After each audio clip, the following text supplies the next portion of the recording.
Good morning, guys. Welcome to Mug Briefing.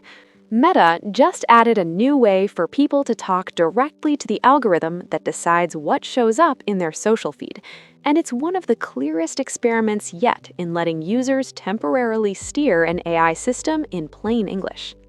On February 11th, 2026, Meta announced a feature on its Threads app called Dear Algo.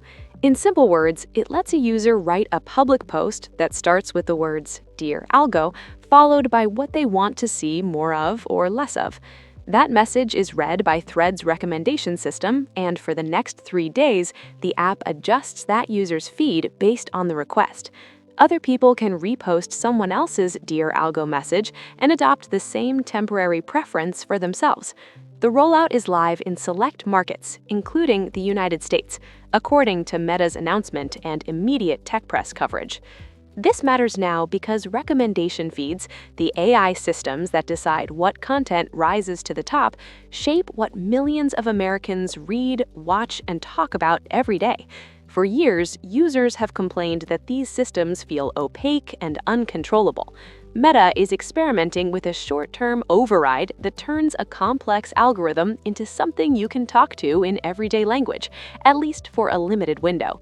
Here's what actually happened step by step. Meta published an official newsroom post on February 11th explaining the feature and how to trigger it. Users activate it by posting publicly, not through a hidden settings menu. There is no private switch. The request itself is a visible post. Once submitted, the system applies the adjustment automatically for 3 days. That time window is described as fixed in the announcement.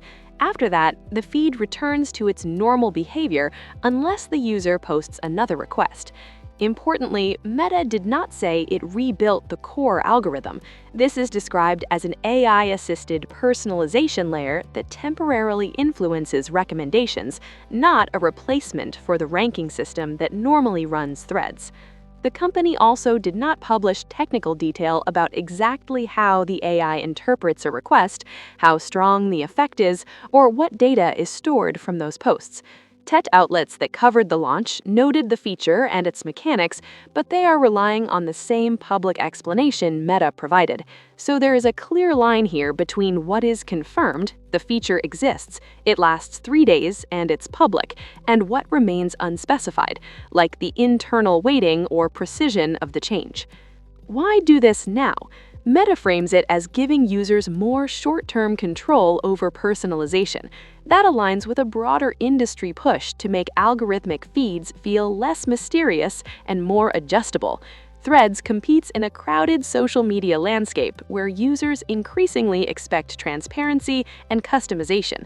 While Meta did not publicly tie the feature to specific complaints or competitor pressure, the timing fits a larger trend: social platforms experimenting with ways to show they are listening to user frustration about algorithmic feeds.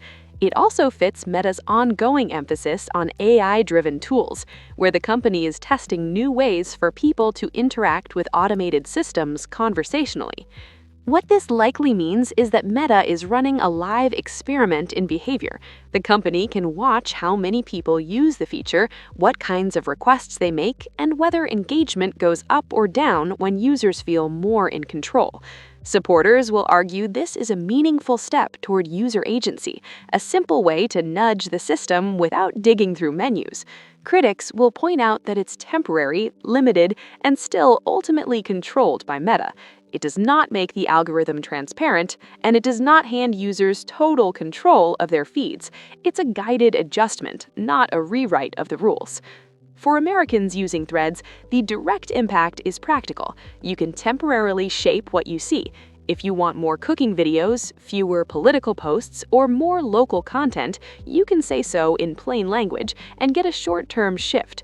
For creators, this introduces a new variable. Some audiences may cluster around shared requests, which could change who sees what content during those 3 days.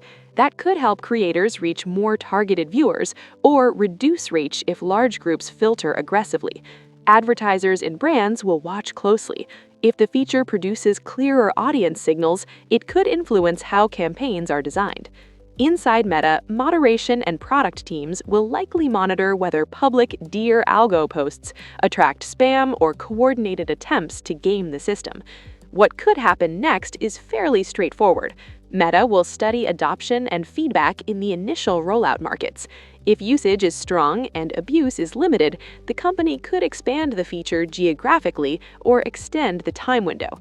If spam, manipulation, or confusion become common, Meta could tighten rules or redesign how requests work. And like many platform experiments, it could quietly shrink or disappear if it fails to move engagement in a positive direction. None of that is promised. It's the typical life cycle of staged product testing. What this does not mean is just as important. The algorithm is not suddenly transparent. Users are not getting permanent, fine-grained control. The normal ranking system still runs underneath, and there is no guarantee the feed will show only what someone asks for. This is a temporary influence, not a contractual promise about how threads will behave long-term. In the bigger picture, Dear Algo is a small but revealing moment in how social platforms are evolving. Meta is testing whether letting people talk directly to an AI feed builds trust and engagement without giving up control of the system itself. Viewers should watch for signals in the coming months: adoption numbers, creator reports about reach changes, signs of spam or coordinated misuse, and whether Meta expands or slows the rollout. Those signals will show whether this experiment becomes a permanent part of how people shape their online experience. For now, the situation is simple. Threads has opened a short public conversation between users and its algorithm. It's limited, it's experimental, and it's designed to test how much control people actually want and how much platforms are willing to give.